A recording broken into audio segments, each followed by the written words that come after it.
Hello, and welcome to Marketing Solutions for Local Businesses, the podcast where you will discover all the latest and greatest digital marketing tools, tips, and strategies you will need to implement in order to stay ahead of your competition. If you are not getting the results you are looking for from your digital marketing efforts, this is the podcast for you. And now, here's the host of our show, the local business guy himself, Frank Deming. Hello, everyone. This is Frank Deming, the local business guy, and welcome to another episode of Marketing Solutions for Local Businesses. Happy Wednesday. Happy Hump Day, everyone. I hope you guys are having a rockin' week thus far. Actually, hope you guys are having a rockin' month so far, because today is the last episode of the month of January. Can you believe it? We are here already, folks. We're already here at the end of the month. Speaking of which, what have you done this month? What have you done this month to make sure that 2022 is gonna rock your socks off? What have you done? What are the stepping stones that you've done to make sure that this year is the year that you break all records in your business? I want to hear some comments. I want to make this year a little bit more interactive with this podcast. I've been getting some cool comments so far, emails and stuff like that, but I want to keep that going. I want to keep that interaction going. What have you done thus far? You know, what kind of plantations have you set down, roots, if you will, into your marketing so that it will produce fruit later on? I'd like to know that. Let's talk about that. And if there's anything that we have done on this podcast to help you do that, I'd like to do that as well. Say, hey, Frank, I episode, 110 or whatever, or actually, this is episode 110. What am I talking about? Episode, 100 helped me tremendously because I did XYZ, and now I'm starting it. And, I haven't seen anything yet, but I'm hoping to reap the rewards of it later. Something like that. I would love to have that interaction with you. But anyway, I want to get into today's topic. But before I do, I want to remind you guys, if you want a website audit, not only a website audit, but a full view of what your business looks like online. What is your online presence? Go to a website right now, lbmsllc.com. And on the home page, you will see something that tells you, hey, do you want to know what your online presence is? You click on that button, fill out the simple information, and within 24 hours, we will send you a report of how your business appears online. That's 100% free. Only thing you have to do is click on that button and let her rip. And if there's something that we can help you with that, I would love a conversation with you. Just reach out to us and we'll get that conversation going. All right, so let's get going with today's topic. I want to continue the trend of content marketing because content marketing is a great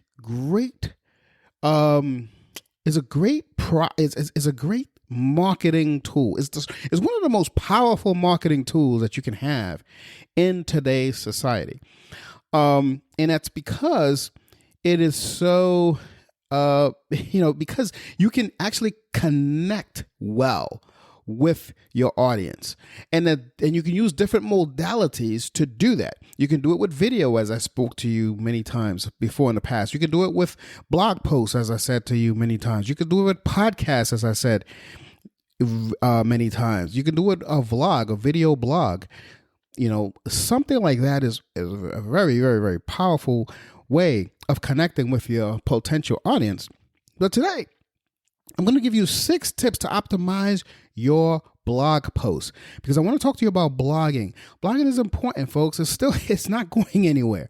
Okay. Yeah. Videos are powerful and all that stuff, but don't forget about blogging. That simple thing can get you phenomenal results, and we're going to talk about 6 tips to optimize it. Okay. Because it's not such, you're wasting your time if you're just writing just to write.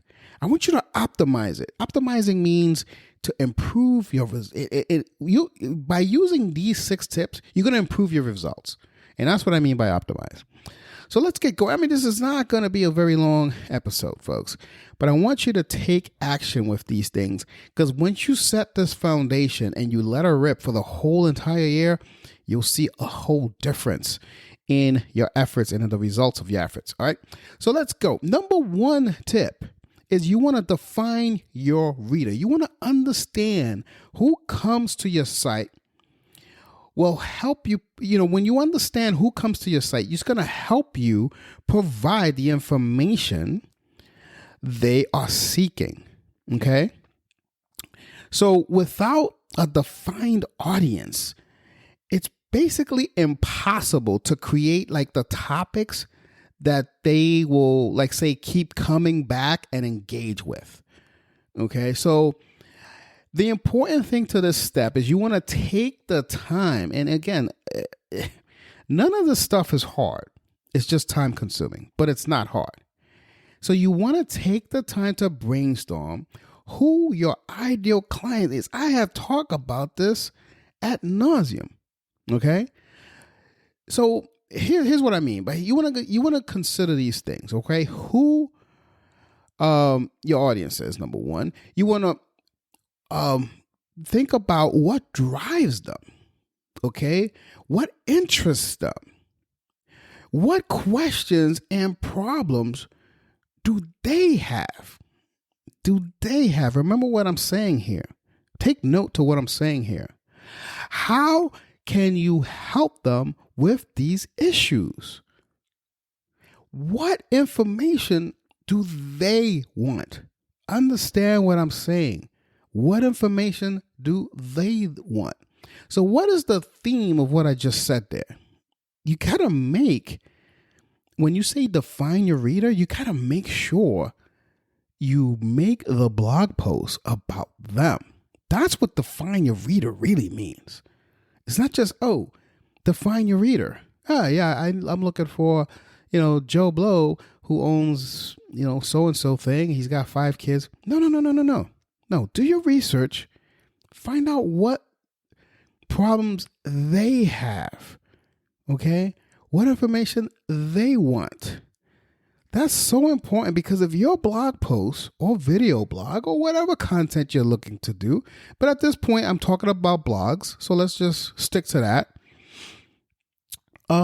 If that answers those questions that I just did, that's a win-win, folks. Win-win. You can't lose if you can do this. All right. So number 2, you want to use keywords. Okay. Now, I've talked about keywords ad nauseum. You could check all the historical stuff that I talk about on this podcast. If you're a recent subscriber, you can feel free to go through my old content here. I talk about keywords a lot, because keywords is very important. Once you have an audience in your mind, right? Once you've done step 1, what I define your audience.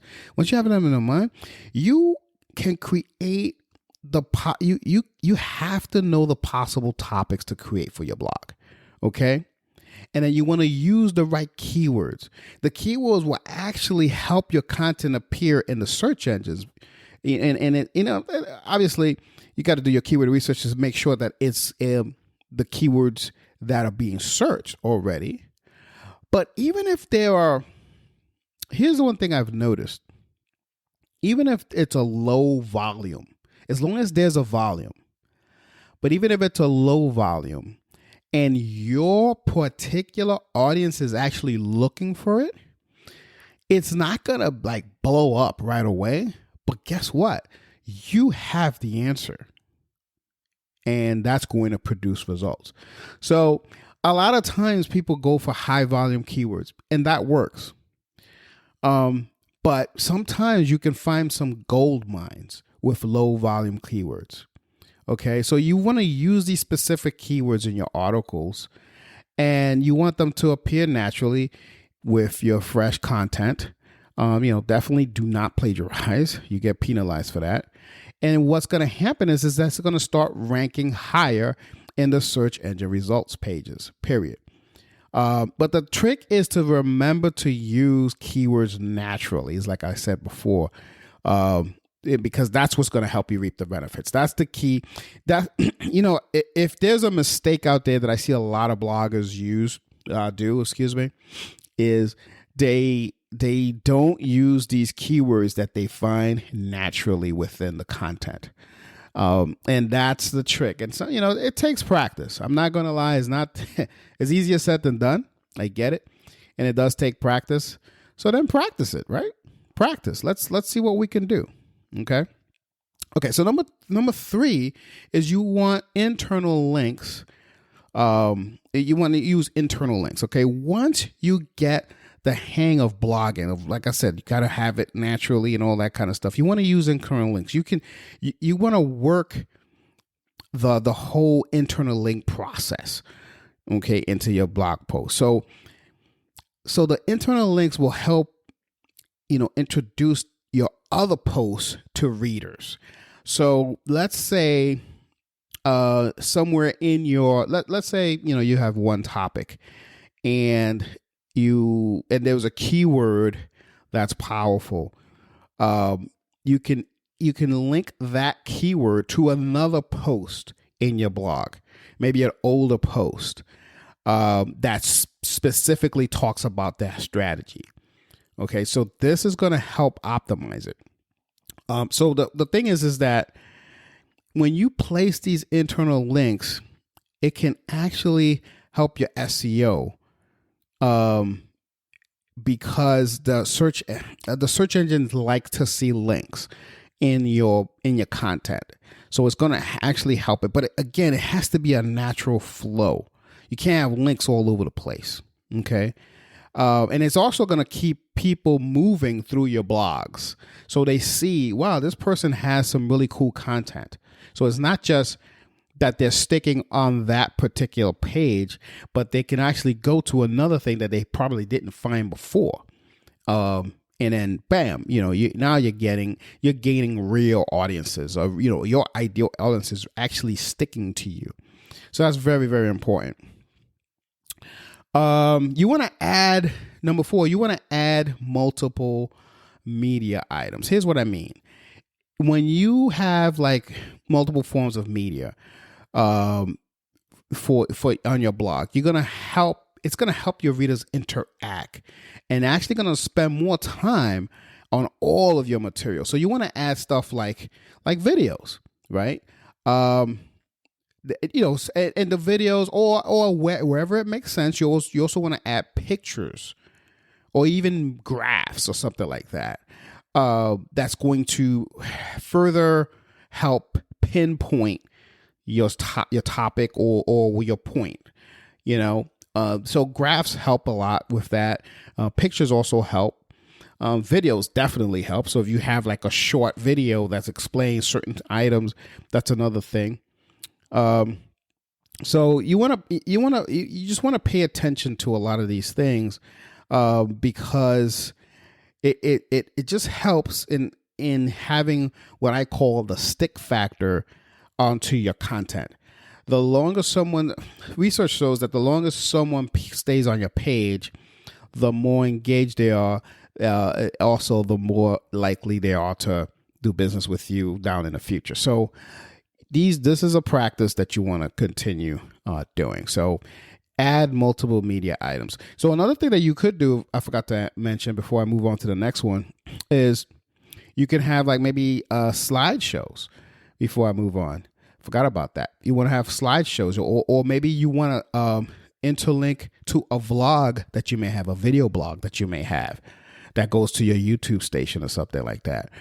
Or you can link people to your podcast, or maybe you could actually create infographics for your blogs. That's another multiple media item that you can have. So these are just some ideas that I'm throwing out there. And again, this is a tactic that a lot of people don't talk about. This is something that we do all the time. I normally don't talk about it either, but I'm sharing it with you now. So, hang on. hang on in there. You'll get used to it. You'll start rocking and rolling with it. And you could always reach out to us, 888-416-7752. I give that number out all the time, 888-476-7752. Whoever answers the phone, just say, hey, I want to speak to Frank about, podcast number XYZ. He had this tip. I want some help or whatever. Or maybe one of our marketing specialists will do it for us, whatever. Either way, you can reach out to us if you're having any kind of problems with any of these strategies that we're talking about. All right, so number 5, you can't forget all of this. This is very important. Titles and meta descriptions are very, very important, okay? So I know it's limited to 155. I'm sorry, the meta descriptions, are limited to 155 characters. I know that. And it's kind of hard. But it's going to provide a short explanation of what the readers can expect on your blog. So the descriptions are typically displayed, on the search engine page results. So you want to make sure that the keyword is there. So that way they see, oh, this is the keyword I was looking for. Actually, that's going to help you with SEO, but they actually see it. So they see that it's a relevant post that is. So it's very important. Those are very important. So make sure that the keyword that you're looking for is in the title and is also in the meta description, and understand that it's just limited to 155 characters. So you got to be a little savvy of when you write this meta description. Okay. So that's very, very important for optimizing your blog content. So number 6, last and definitely not least, make easy to read content. Here's what I mean by that. I see a lot of times people just like clump up content. And I've talked about this a lot, and it still happens, which is weird. But clump data is not good. When you clump it up, it's really not a good strategy. You want to separate your content as much as possible. You want to make short paragraphs. Even I sometimes I do some pretty large paragraphs and stuff like that. I often do that. I'm not often. I sometimes slip up and I do it. But you want to break up your paragraphs as much as possible, making it easy for someone to read and consume. Because remember, a lot of times these people are on their phones and they're reading. So like, they're on their lunch break or whatever. They do a search on their phone on their lunch break and they come across your blog. You want to make it easy for them to consume. And the more white space you have in content, the more they'll stick and read and read and read. And which is the trick. But here's the bottom line of all of these things. I'm gonna go through the 6 one more time before I end this podcast. But here's the bottom line of all of these. Okay.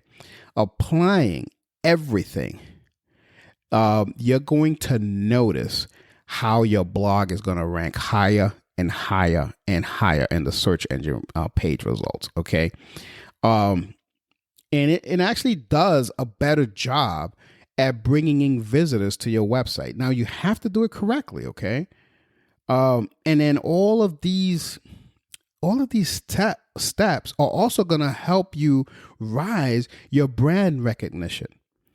And that's a very important thing for small businesses, okay? Because this is a very inexpensive way of doing brand recognition. Brand recognition, we can do a whole podcast on that itself.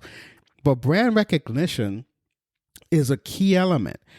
Because all the big boys are doing it, but they have the funds to do it without a problem, right? But when you have brand recognition for a smaller business, you want to utilize things like social media. You want to utilize things like blogging, vlogging, et cetera. That's going to bring in what I call micro brand recognition. So for your community, because we're talking about local businesses here. Okay, so you only have to be the king of the hill for your local area. So maybe, 20-mile radius max, maybe even less, If you're king of the hill on that, you're going to kill it. You're going to crush it, et cetera, et cetera. So before I let you go, let me read all 6 of these one more time so we don't lose trend of it. Number 1, you want to define your reader. Okay. That is the key thing. That's the foundation. Without that, who are you writing for, right? Jesus. Number 2, ad nauseum, I say this all the time, keywords. Use keywords all the time, but you got to research the keywords first and make sure that your audience that you defined are looking for those keywords. Okay. Number 3, you want to use internal links. Internal links are key when you're writing blogs. 4, you want to add multiple media items, videos, podcasts, infographics, et cetera, et cetera. I mentioned it when we talked about it. Number 5, use the titles and the meta descriptions. Those are very important. Okay. Make sure that the keyword is in the title and is a meta description. Number 6, you want to make it easy to read your content. So there you have it, folks. Start doing this now. Make 2022 your year to rock and roll. So with that, I'm going to end this episode. Until next week, this has been Frank Deming, the local business guy. Take care, folks, and bye for now. Peace out. Thanks for listening to another episode of Marketing Solutions for Local Businesses, the podcast where you will discover all the latest and greatest digital marketing tools, tips, and strategies you will need to implement in order to stay ahead of your competition. Don't forget, any links that were mentioned during the broadcast will be available to you in the show notes, so be sure to grab them while you have the chance. Incidentally, if you have any topics that you would like for us to discuss on the show, be sure to send an email to the email provided in the show notes, or click the Contact Us link and let us know what topic you would like us to help you with, and we'll be sure to add it to our schedule. If you would like for Frank and his team to look at your digital marketing presence and give you a free evaluation, simply click the Request a Free Consultation link in the show notes to get a hold of them. That being said, until our next episode, make it a successful digital marketing day. Peace out.